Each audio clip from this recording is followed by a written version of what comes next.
Disney is in their era of live-action reboots, something that audiences are approaching with mixed feelings. Snow White is the next princess they've got on the docket, with a live-action reboot scheduled for release in 2024. I mean, it looks fine. The cast looks fine. I'm sure it'll be fine. But there's already a live-action Snow White movie from 1987, and it is a masterpiece of 80s fantasy filmmaking. It's just not from Disney. This movie from the Canon Group, just aptly titled Snow White, reminds me of Labyrinth and Legend. One of those is my favorite movie of all time, and the other one stars Tom Cruise with his original teeth. No modern-day iteration of the Snow White fairy tale could match the beauty and weirdness of this movie. So let's talk about the 1987 live-action Snow White. It's the only live-action Snow White movie, if you ignore all of the other live-action Snow White movies, which I do. We open on the prince. I'm going home with gold and silver from all the battles I've won. Oh yeah, this is a musical. But where am I going? What do I search for? We, the audience, have the same question. He comes across a glass coffin just left on the ground in the woods. And I think in the Disney cartoon, they place her coffin in like a little clearing amongst the trees. And here they just drop her randomly in the dirt like a fallen log. Fairest beauty, are you asleep? Don't mind me, just napping in my airtight grave box. I mean, he's not the brightest prince, but he has good hair. The dwarves, with their phenomenal hats, show up and meet the prince. Here lies a true princess. We know. We put her here. You knew her? Also, if you're familiar with the story of Snow White, at this point, you'd be thinking, wait a minute, this is the ending of the story. Aha, a twist. This is not a linear narrative. The dwarves begin to tell the tale, and we go back to the beginning. Many years ago, there was a kingdom ruled by a wise king and a fair queen. Love those bird flapping sounds. A bunch of the Queen's ladies sing Let It Snow, but not the song you're thinking of. Let it snow,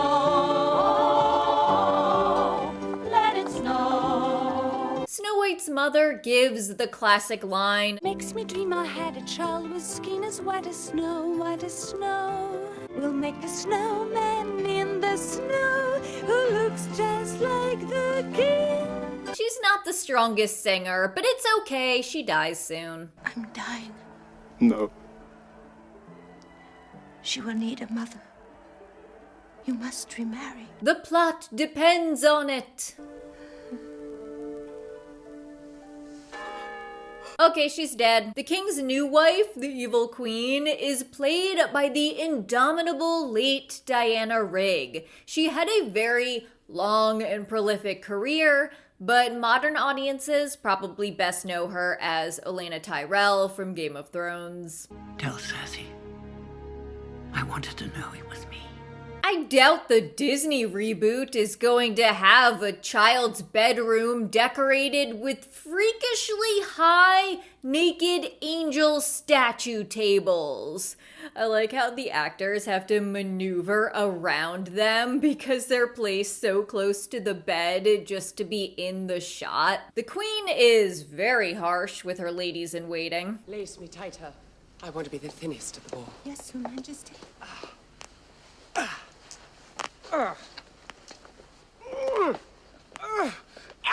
You trying to kill me? This is the effect when the queen summons her magic mirror.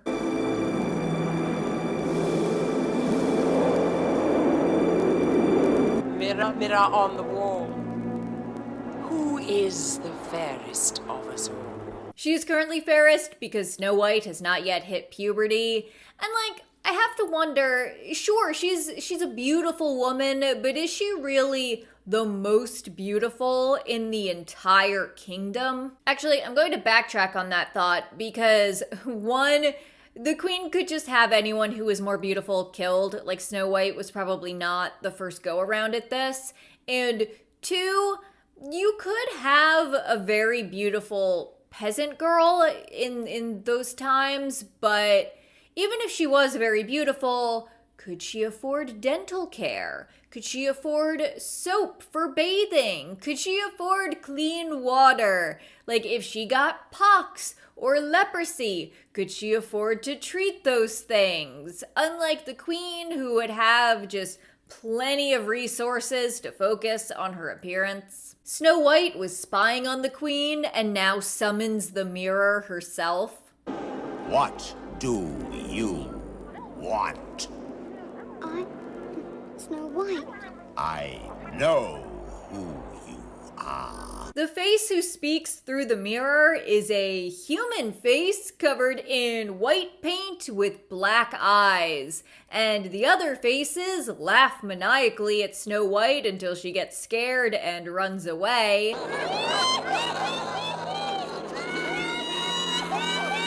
This would terrify children, and it should absolutely, definitely be included in any modern adaptation. The queen gets a song where she aggressively applies makeup.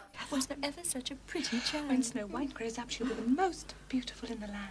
It's impossible that she could ever be as lovely as me. It's a great song. For one, there's the way I do my hair, and the way I do my makeup with such care. No, you don't. Is this a trick? It makes me sick. She plots and plans during the song. My hunter will gladly be the man. For the price, he'll do the job without a quiver. What will he deliver? I'll take her! The song stops and she summons the huntsman, who immediately understands that he is being asked to partake in child murder. Snow White is such a dear child. I want you to take care of her today. But don't bring her back. Bring me her liver. No. When they do go out hunting, there's so much tension.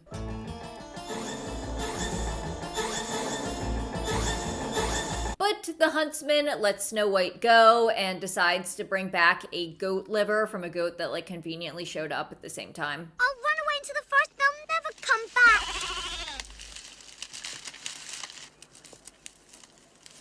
The goat will provide me with a liver. I know this is in the original fairy tale, but I feel like it's one thing to ask someone to commit murder, but it's a whole other thing to be like, and carve out one of the child's organs. Thank you. Snow White runs away into the woods and finds the Seven Dwarfs' cottage. It takes the dwarves a while to realize that they have an intruder. Who left the door open? Someone's been souping my porridge. Someone's been eating my bread. Who's been gobbling my wine? Someone's been eating the peas. I like the very woodsy aesthetic of these dwarves. It reminds me of a cross between the Nox from Stargate SG-1 and the dwarves from Lord of the Rings. But it's fine. They're sympathetic to her situation. My stepmother tried to have me killed. It all works out. How would you like to take care of our house? Clean the floors. Make the beds. Cook the meals. Wash. Sew. Knit. You'll never lack for anything. Oh yes, with all my heart. So then we move into a song where they all introduce themselves. My name is Itty, My name is Biddy. and this is Kitty. Diddy. Biddy. Giddy. Liddy. We're seven men who dig in caves for secret treasures that we find. They have different names from the Disney version, which makes sense because the Brothers Grimm never actually named the dwarves in the original fairy tale. Life continues on for a while, until the queen gets a snazzy new dress and asks the mirror, "Am I the sexiest person in the kingdom?" And the mirror says, "You are truly scrumptious, but there is some smoking hot jailbait out there." And the queen's like, "No, I cannibalized her." He is dead. I ate her liver. The mirror just gives up the whole plot. In the forest, she survived. Snow White is alive. And they laugh and they laugh. Alive! Snow White has now hit puberty and changed to a new actress, the one we saw in the glass coffin in the beginning. And actually, teenage Snow White was pretty much only in this, but the child Snow White actress went on to have a long TV career. Snow White dreams of living in a land for tall people. We'd make a large but very lovely pair, and I could even stand up straight out there. The Queen shows up in disguise, doing a phenomenal accent. Fancy things to make you pretty.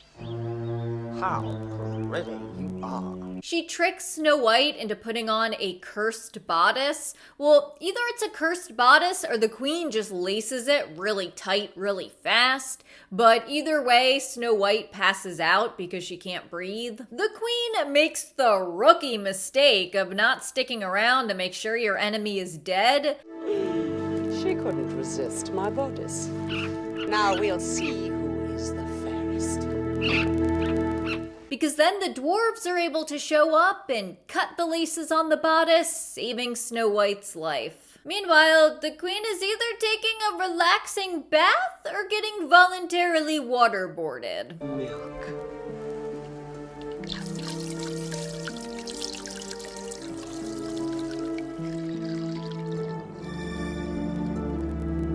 Once again, the mirror gives Snow White up. It may be that you are crafty, but Snow White has the loveliest face. Now we've gotten to the problematic part of the movie. Well, more problematic than child murder. Or actually problematic in a different way than child murder.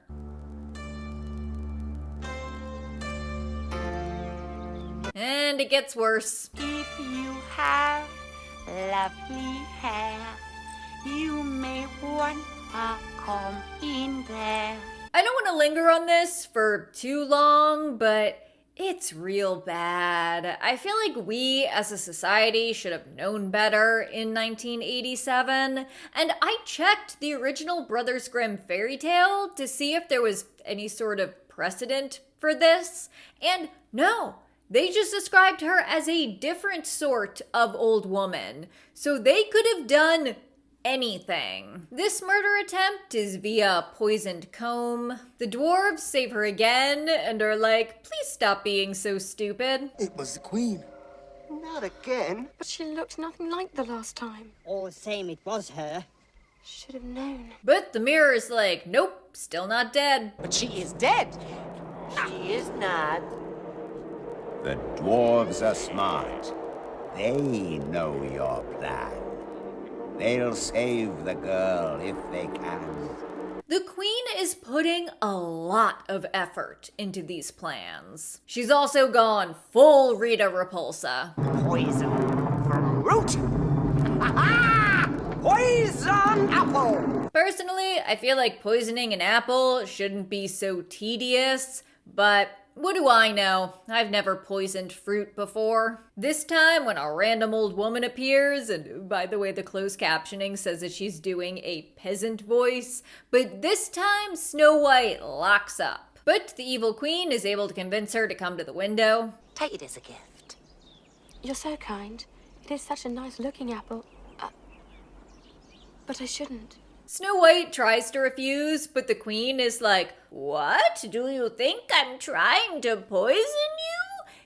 Here, I'll cut this apple that's 2 different colors in half, and then I will eat the one color and you will eat the other color. I promise it's not just 2 different apples stuck together. Snow White eats the apple because she is dumb and collapses. Why, it is delicious. The mirror seemingly confirms that she is dead. I tell you true, there is none fairer than you. And the queen is so happy.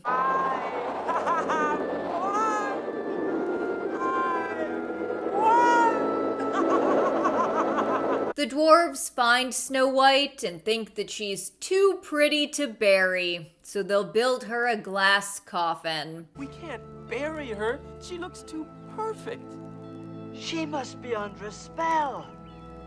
We'll keep her in a glass coffin. I mean, if she is dead, she's not gonna be pretty for long. Who will protect her?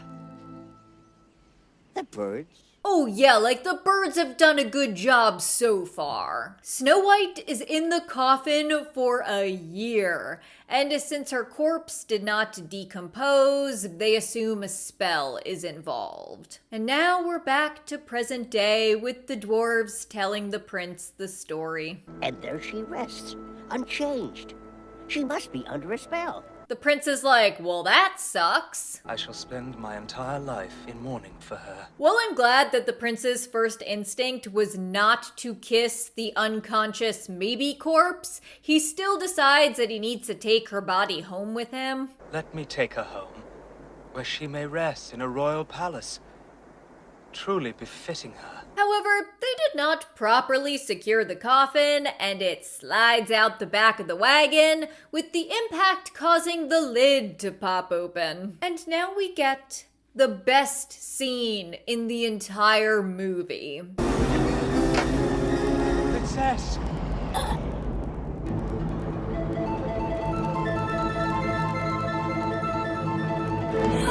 Perfect use of CGI. A+, no notes. Where am I? Arise, my beloved, and be my queen. The last thing Snow White remembers, she was in a cottage with some dwarves, and now she's like here, and there's a random guy who's just like, we're gonna get married. Snow White looks so tiny compared to the non-dwarves. The evil queen gets an invite to the wedding. This invitation has just arrived from the neighboring kingdom of Gladonia. This time, for no reason, the mirror is being kind of coy. You have been most fair, 'tis true.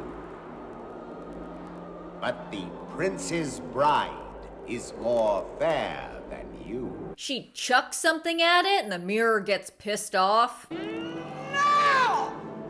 That can't be!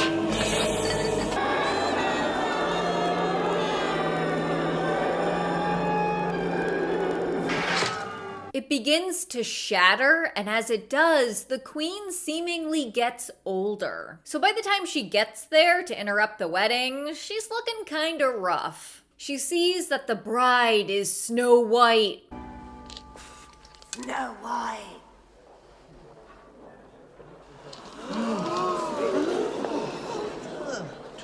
That's the evil queen. 1, how do they recognize her?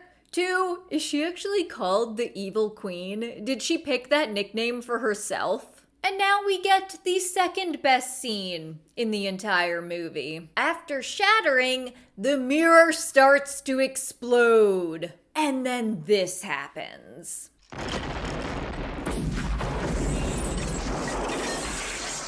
Beautiful. Snow White and the prince kiss, and the narrator dwarf finishes out the story. Snow White ruled with a prince. They had many children, and they lived happily ever after. The evil queen literally exploding is the best ending we could have asked for. You know what? Let's watch that scene again.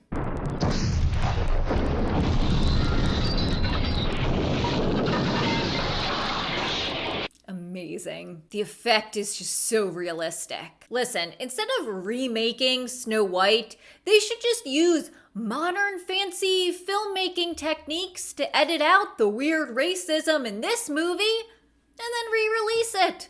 This is pretty much the perfect retelling of Snow White, and anything that anyone else does will only be a disappointment. Deep, deep, deep, deep, deep, deep.